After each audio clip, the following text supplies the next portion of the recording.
Good evening friends. और आपका स्वागत है बिलियनियर ट्रेडर्स क्लब में। मैं हूं अयान सिन्हा। आज तारीख है 8 जून 2022 और मैं आपके लिए लाया हूं अपने व्यूज़ ऑब्जर्वेशंस ग्लोबल इंडाइसेस के और स्पेशली इंडियन मार्केट्स के कुछ कुछ स्टॉक्स के भी। तो आगे चलते हैं हम लोग, देखते हैं हमारे मार्केट्स ने कैसा परफॉर्मेंस दिया। तो सबसे बड़ी खबर ये है कि आज आरबीआई ने रिपो रेट को इंक्रीज किया और ये अभी repo rate on the whole 4.9 हो चुका है। इन्होंने ऑलमोस्ट इन्होंने इन्फ्लेशन को कम करने के इरादे से रिपो रेट को इंक्रीज किया है। और रिपो रेट को इंक्रीज करने का जो इम्पैक्ट होगा ये मैंने कल के वीडियो में बता दिया है। जो भी लोग आज का वीडियो देख रहे हैं फ्रेश, वो कल का वीडियो देख लें। उनको नेट नेट मालूम पड़ जाएगा कि रेट्स इंक्रीज करने से एक एंड कस्टमर को क्या नुकसान हो सकता है और क्यों स्टॉक मार्केट गिर रहा है। कल मैंने एक लोन लेने वाले एक आदमी जो लोन लेता है उसके रेट इंक्रीज होने से किस तरह से उसका फंड्स में कमी हो जाता है, उसके डिस्पोजेबल इनकम, उसके इन्वेस्टेबल इनकम कम होने का कैसे इम्पैक्ट होता है, ये मैंने बताया। दूसरा तरीका जो होता है वो है कॉर्पोरेट डेट या फिर कॉर्पोरेट्स के लिए भी अपने फंड्स खर्च करने के लिए कम हो जाते हैं। बिकॉज अगर ये रेट्स इंक्रीज होते हैं तो ऑब्वियसली ये होता है कि रॉ मटेरियल के प्राइसेस भी इंक्रीज हो जाते हैं। रॉ मटेरियल के प्राइसेस इंक्रीज होते हैं तो कंपनीज को अपना जो रॉ मटेरियल्स खरीद रहे हैं उनका प्राइस इंक्रीज होगा, फिर उनका ओवरऑल कॉस्ट ओवरहेड्स इंक्रीज होगा तो प्राइसेस इंक्रीज हो जाएंगे। तो एंड कस्टमर्स को वापस वो कॉस्टली उनको बेचना पड़ेगा। तो they the end customers might think twice और thrice before buying those products. तो इस तरह से उनके प्रोडक्ट्स में इम्पैक्ट होगा। अभी रॉ मटेरियल्स में कैसे इम्पैक्ट हो सकता है कि ये एक तो हो सकता है कि जिस कंपनी सेम एज जो मैंने अभी एग्जांपल बताया, जिस कंपनी में खरीद रहे हैं उस कंपनी के रॉ मटेरियल्स इंक्रीज हो गए, या फिर जो खुदाई हो रहा है, या फिर जिस कंपनी ने जो कंपनीज बेसिकली कोई डायरेक्टली पैसे देकर खरीदता नहीं है, वो एक तरीके से एक बेसिस में एक लोन लेता है या फिर ऑन पेपर वो पैसा देता है, बाद में ही is paying it to the suppliers. तो वो एक पर्टिकुलर रेट पे वो उसको रॉ मटेरियल्स को खरीदता है। तो वो रेट बैंकिंग लेंडिंग रेट के ऊपर होता है, बेसिक जो एसएलआर दिया जाता है बैंक्स के तरफ से। तो अगर वो रेट इंक्रीज हो गया, बेस रेट्स अगर इंक्रीज हो गए तो लोन लेंडिंग रेट्स इंक्रीज हो जाएंगे। Lot of companies take debt. तो ये जो डेट लेते हैं तो एंड ऑफ इट वो रिपो रेट के बेस पे और रेट डिसाइड होता है। तो रिपो रेट्स इंक्रीज होंगे तो कंपनी के डेट रेट्स इंक्रीज हो जाएंगे। तो इस तरह से उनके ओवरऑल कॉस्ट इंक्रीज हो जाएंगे और इस तरह से सप्लायर्स जो प्रोवाइड करेंगे रॉ मटेरियल्स वो उसके वैल्यू इंक्रीज हो जाएंगे। तो there are many ways that company can get affected. फिर हम आगे बढ़ते हैं। हम निफ्टी के थ्रू हम अपने इंडाइसेस के थ्रू देखते हैं। तो आज के दिन में निफ्टी नीचे ही रहा। हम निफ्टी और बैंक निफ्टी का विवरण बाद में करेंगे, ऑन डिटेल करेंगे। विक्स हालांकि थोड़ा सा ठंडा हुआ। Dow Jones S&P and Dow Jones and S&P अभी नेगेटिव में है एंड नैस्डैक को देख रहे हैं। आईटी कंपनी जिसके बारे में मैंने एनालिसिस कल के दिन किया था, हल्के से पॉजिटिव में है, स्मॉल कैप हल्के से नेगेटिव में, S&P विक्स में भी पॉजिटिविटी है। हम अगर यूरोपियन मार्केट्स को देखें तो डैक्स, FTSE ये नेगेटिव में ही है। अगर हम दूसरे मार्केट्स को देखें जैसे कि एशियन मार्केट्स को, तो वो पॉजिटिविटी में क्लोज हुए थे। कल के दिन हो सकता है नेगेटिव में क्लोज हो, क्योंकि इंडिया का particular interest rate hike India के ऊपर डिपेंड करता है। बट अगर कोई कंपनी जो कंट्री अगर इंडिया से बिजनेस करता है तो उसका इम्पैक्ट अलग रह सकता है। As of now SGX Nifty को देखेंगे, ये अलग न्यूज है। ADRs को भी देख लेते थोड़ा सा। impacted sectors,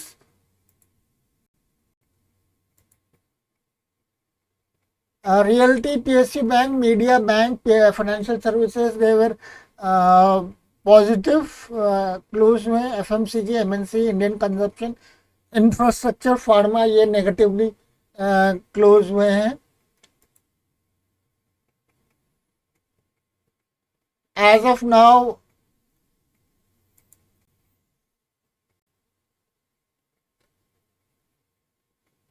एडीआर्स को हम एक बार देखते हैं।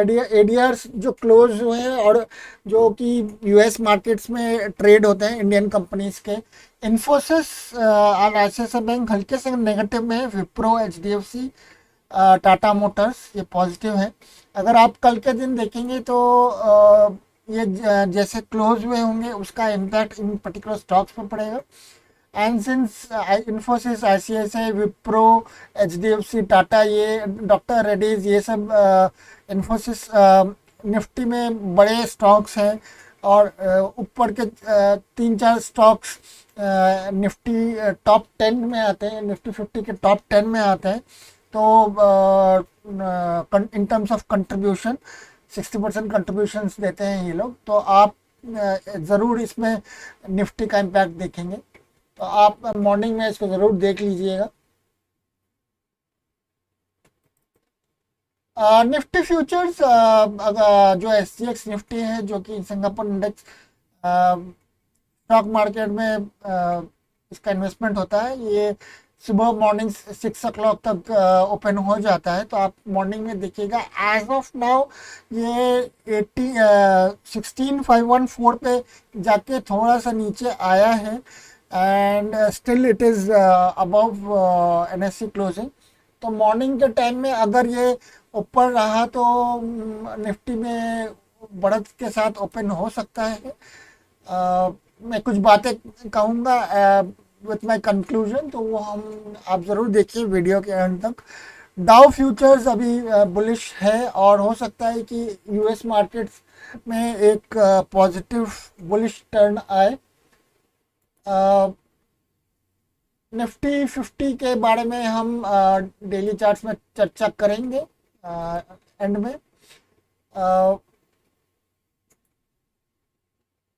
US डॉलर्स जैसे देख रहे हैं कि रुपीस में थोड़ा सा स्ट्रेंथ आया है, US डॉलर्स में वीकनेस आया है। अगर हम इंडेक्स के तरफ से देखें US डॉलर इंडेक्स, तो आफ्टर रीचिंग 102.75 ये अभी 102.28 पे है। तो थोड़ी सी गिरावट आई है US मार्केट्स के इंडियन मार्केट्स और बाकी मार्केट्स के स्ट्रेंथनिंग के बाद। हम देख रहे हैं as of now 730 US, even though trading ख़त्म हो गया है, US डी इंडियन रुपीज़ काफ़ी स्ट्रॉन्ग हो रहा है और लोएस्ट पे आया है काफ़ी दिनों के बाद, और सस्ता होए जा रहा है US डॉलर्स जैसे जैसे डॉलर इंडेक्स वीक हो रहा है। तो जो भी US करेंसी ट्रेडिंग करते हैं तो वो इन डॉलर इंडेक्स ज़रूर देखें। क्रूड ऑयल जैसे कि कल के दिन में बताया गया था कि इवन दो इंडिया इंटरनेशनली काफ़ी इसमें अभी फाइट चल रहा है, बट जैसे हम देख रहे हैं कि क्रूड ऑयल में प्राइसेस में काफ़ी इंक्रीज हो रहा है, एंड इसके इंक्रीज होने के अभी एज ऑफ 7:30 इसमें वीकनेस आ रही है, तो आप इसमें शॉर्टिंग कर सकते हैं। ये एट द मोमेंट ये में 40 के नीचे है, और 200 के नीचे गया तो जाने की जैसे संभावना लग रही है। ये हो सकता है इसमें काफ़ी गिरावट आ सकती है, because but Brent crude oil में कोई ऐसी गिरावट दिख नहीं रही है। तो this can only mean that internationally अच्छा, सॉरी, इंडिया के लिए अच्छा न्यूज़ हो सकता है, रशिया से उनको शायद क्रूड ऑयल मिले, तो जो भी कमोडिटी ट्रेडिंग करते हैं उनके लिए बेनिफिशियल रहेगा।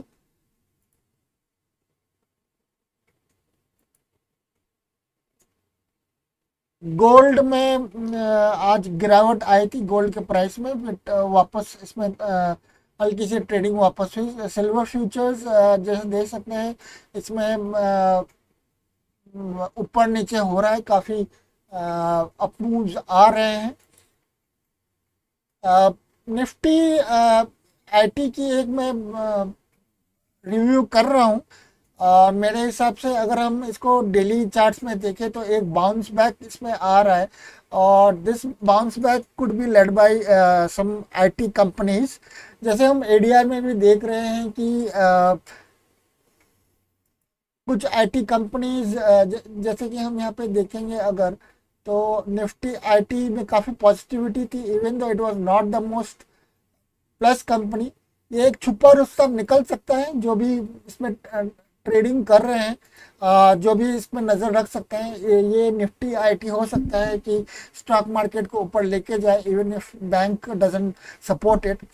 नैस्डैक अगर देखें, नैस्डैक एक आईटी हैवी कंपनी है, और ये 1 आवर के चार्ट में या फिर 15 मिनट के चार्ट में भी देखें तो हम यहाँ पे देख रहे हैं कि ये ऊपर की तरफ जाने की कोशिश कर रही है आज के दिन, और ये केवल टेक हैवी कंपनीज के कारण ही ऊपर जाता है, तो इसका इम्पैक्ट बाकी IT companies in the sector के ऊपर पड़ेगा। अगर हम क्रिप्टो करेंसीज की तरफ नज़र जमाएं, तो क्रिप्टो करेंसीज में हल्की सी अप मूव आई है। तो दोस्तों, मेरा यही कहना है कि अगर आपका बिटकॉइन, इथेरियम या फिर कोई भी ऐसे कॉइन्स में है, तो आप इसमें जल्दी से निकल जाए अगर आपने कहीं पे भी गलती से बाई कर लिया हो। जो भी इस गलत फहमी में है कि क्रिप्टो करेंसीज वापस आएगा, तो इसमें चांसेस कम ही है। एंड मुझको इसके on a long term basis, अगर मैं इसका वीकली चार्ट लूँ बिटकॉइन में, तो व्हाट आई फाइंड कि इसमें काफ़ी नेगेटिविटी आ गया है, और 39,000 या फिर 40,000 के ऊपर इसमें जाने की संभावना बहुत कम ही है। इथेरियम में भी अगर मैं वीकली चार्ट लूँ, तो इसमें भी अब एट द मोमेंट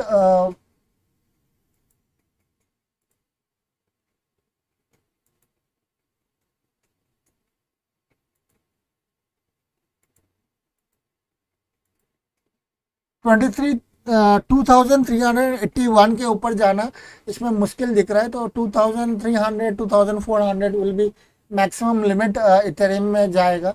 क्योंकि ये वीकली चार्ट है, तो it will take a very long time for it to come up from that place.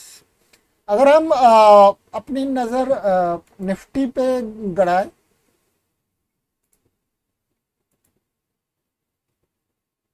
Nifty के चार्ट्स में गड़ाए,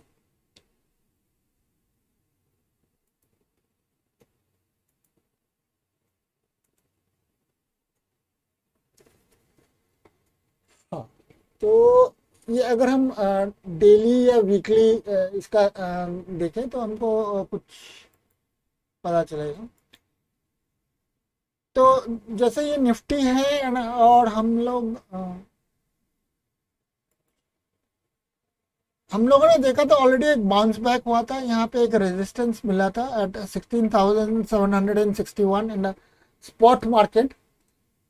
तो स्पॉट मार्केट में एक रिवर्सल आने के बाद भी हमें वीडब्ल्यू में नीचे लग रहा है वीकली चार्ट पे।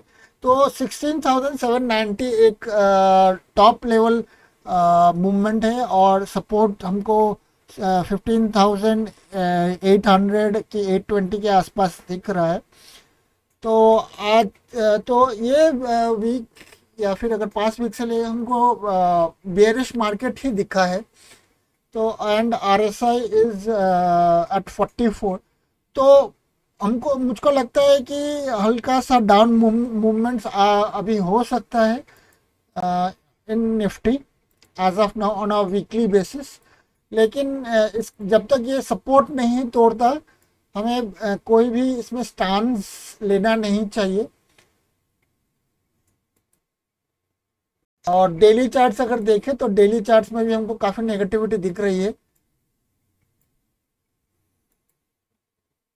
तो अगर जैसे मैंने कहा था कि कल के दिन अगर आपको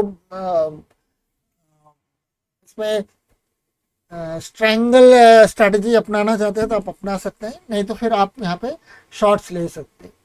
सिमिलरली अगर हम बैंक निफ्टी को देखें,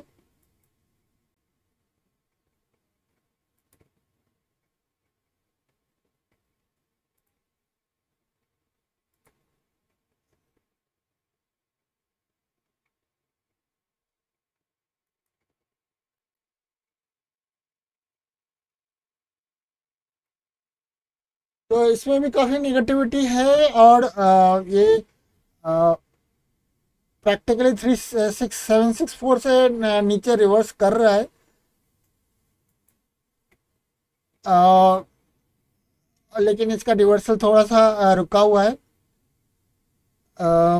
इसमें छोटे कैंडल्स फॉर्म किए ऑन वीकली बेसिस। तो यहाँ पे सपोर्ट इज एट 33,122। तो 33,122 को अगर नहीं ब्रेक करता है तो ये ज़्यादा बियरिश नहीं होगा। तो आपका मैक्सिमम लिमिट 34,946 से 33,122 तक है। तो आपका 100,000 पॉइंट्स तक का ज़्यादा से ज़्यादा मूवमेंट आप देखेंगे in any week. But since ये अभी on a weekly basis on a daily basis ये रेंज बाउंड है एंड ज़्यादा मूव नहीं कर रहा है, तो on unless it cracks below 34,800 और 900, यहाँ पे ज़्यादा बियरिशनेस आने की संभावना नहीं है। तो हम जल्दी से चलते हैं ऑन रेगुलर ट्रेडिंग व्यू में और देखते हैं कि हमारा क्या हाल था। तो आज जैसे कि मैंने कल के दिन ही बताया था कि हमको जो कल मूव्स हुए थे तो उसके बेसिस में मुझको लगा था कि एक ज़ोरदार अप मूव होगा। अप मूव होने के बाद ये मैं दोस्तों जो पहली बार देख रहे हैं, मैं मार्केट पार्टिसिपेंट्स के तरफ से अपना व्यू पॉइंट देता हूँ। तो अभी हमको जो दिख रहे हैं ये एक बड़े वॉल्यूम से के साथ ऊपर गया था। तो मैंने कल ही बता दिया था कि जब भी ये दो बड़े बड़े वॉल्यूम्स आए तो प्राइस वॉल्यूम ये आए तो आप समझ सकते हैं कि ये एक एग्जॉशन का निशानी है। तो यहाँ पे बायर्स एग्जॉस्ट हो गए और फिर सेलर्स यहाँ पे आ गए।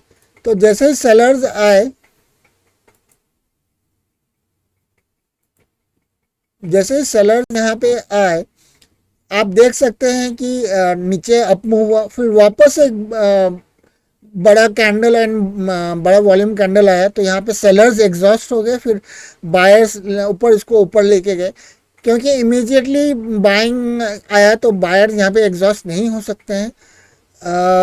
तो दो कैंडल में थोड़ा सा हल्का सा एग्जॉशन आया, लेकिन वो एक दो तीन चार पाँच में ही इसको ऊपर लेते गए। इतना अप्रिशिएबल अगर आप यहाँ पे एक नज़र लगाए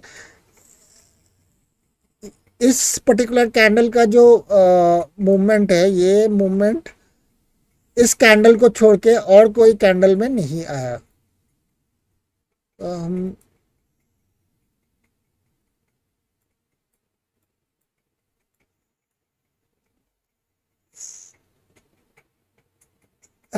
एक्सेप्ट दिस कैंडल,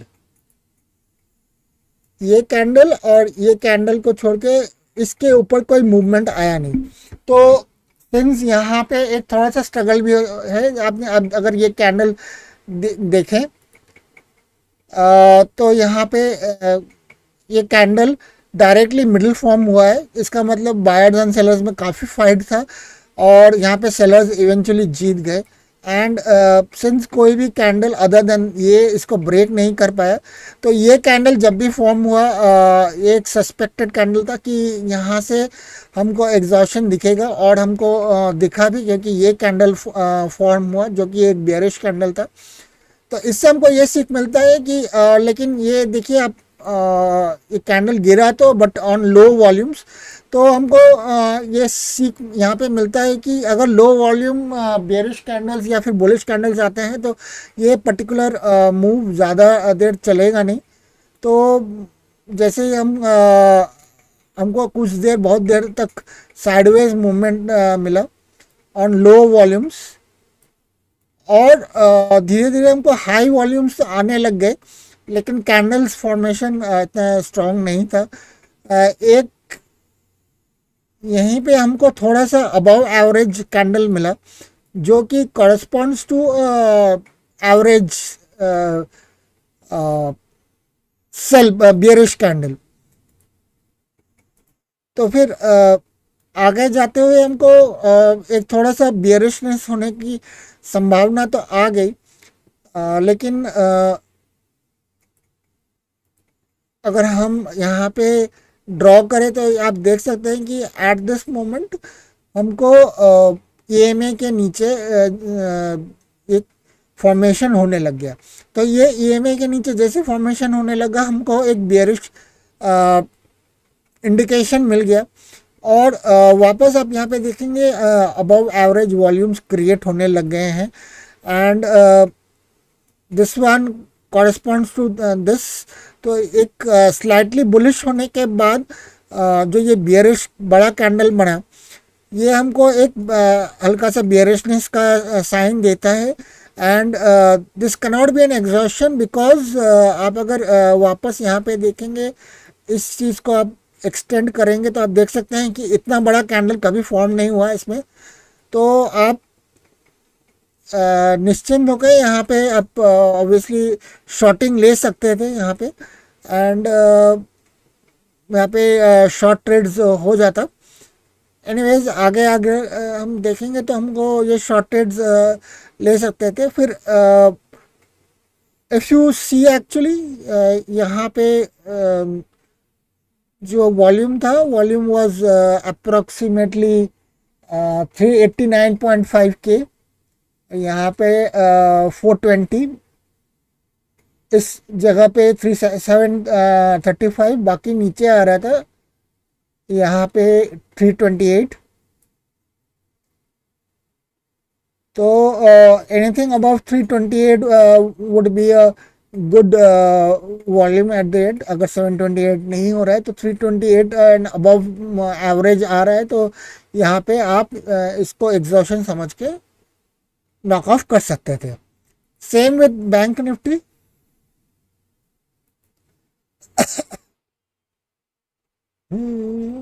तो बैंक निफ्टी में भी आप देख सकते हैं कि आज के दिन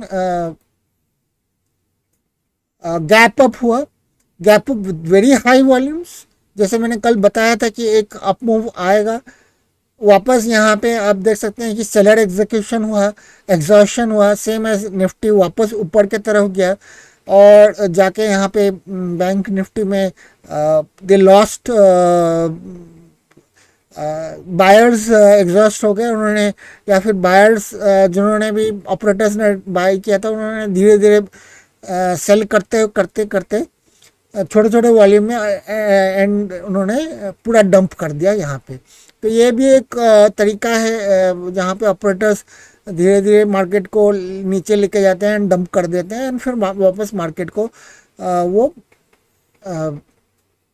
कंट्रोल में लाता है। बट मेरे हिसाब से सिंस ये पिवट फॉर्मेशन वगैरह नीचे हुआ है और इसके ऊपर जाना मुश्किल है, कल के दिन एक्सपायरी डे है and is the second expiry day. तो कल के दिन मुझको लगता है कि ये बड़े फॉल के साथ ही शुरू होगा एंड बड़े फॉल नहीं तो कम से कम एक फॉल के स्टार्ट के साथ स्टार्ट होगा। तो आप अपने जैसे मैंने कहा SGX निफ्टी वगैरह को आप ध्यान से देखिए।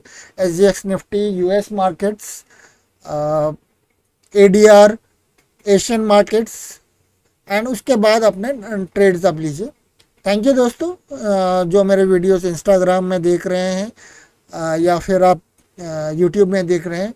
काइंडली अगर आपको ये वीडियोस अच्छे लग रहे हैं तो आप प्लीज़ मेरे चैनल को यूट्यूब में सब्सक्राइब कीजिए, मेरे वीडियोस को लाइक कीजिए, उस पर कमेंट कीजिए। अगर आपको कोई भी क्वेश्चन है तो आप प्लीज़ पूछिए।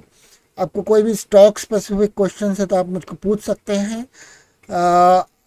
आप मुझको इंस्टाग्राम में फॉलो कर सकते हैं एंड इसके साथ ही मैं आपके साथ आपको गुड नाइट बोलता हूँ। शब्बा खैर।